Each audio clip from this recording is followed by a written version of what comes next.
Is a person's proximity to a crime scene enough for probable cause to make the arrest? My name is Anthony Bandiero, attorney and senior legal instructor for Blue Gold Law Enforcement Training, bringing you the Roadside Chat. This officer says, first of all, greetings from the Gunshine State. He must mean beautiful Florida.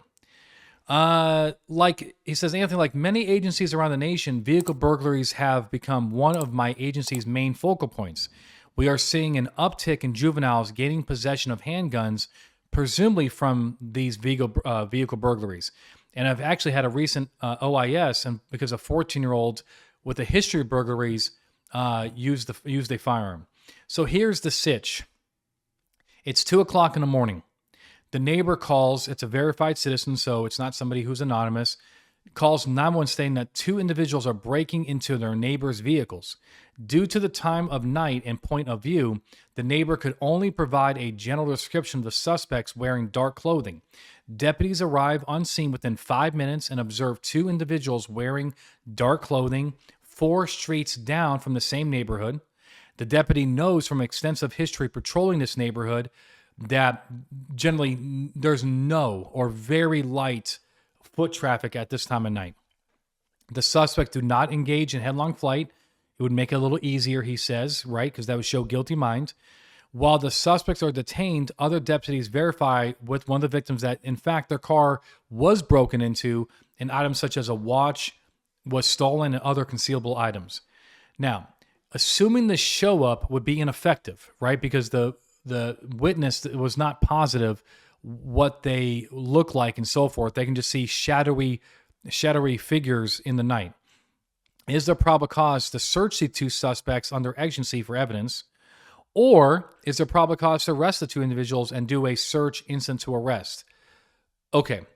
The answer is probably PC here, but I think we can do a better job here with just what we have. So first of all, what is probable cause? Probable cause is a fair probability that the people in question here committed this crime, right? And so what facts or circumstances do you have that lead a reasonably prudent person to believe that these two people just engaged in the auto burg? Well, we certainly have proximity. The neighborhood, there's nobody else at night. It's two people. It's not like, in other words, the witness said two people were breaking into the cars. We have two people here, not just one, not 3, not 5. They are close by. They are juveniles, and so they're out and about. It's, juveniles out and about are, maybe an indicator that they're kind of up to no good. They should be at home, in their bed and so forth. But another issue is, what did they say? Did they actually explain themselves? And if they didn't, look, a person doesn't have to incriminate themselves. But at the same time, if they're going to be like, I'm not saying shit, I'm not saying anything to you, then use that as part of your investigation. If they do not want to help dispel your suspicions, then that's on them. I mean, you got to work with what you got, right? And so they don't, you're not going to say their silence is guilt, but you are going to say, and I also asked them what they were doing in the neighborhood, and they refused to answer any questions. That leads you to come up to your own devices, your own interpretation of their presence. Identify them. Where do they live? Do they actually live in the neighborhood? Probably not. That is part of the probable cause, right?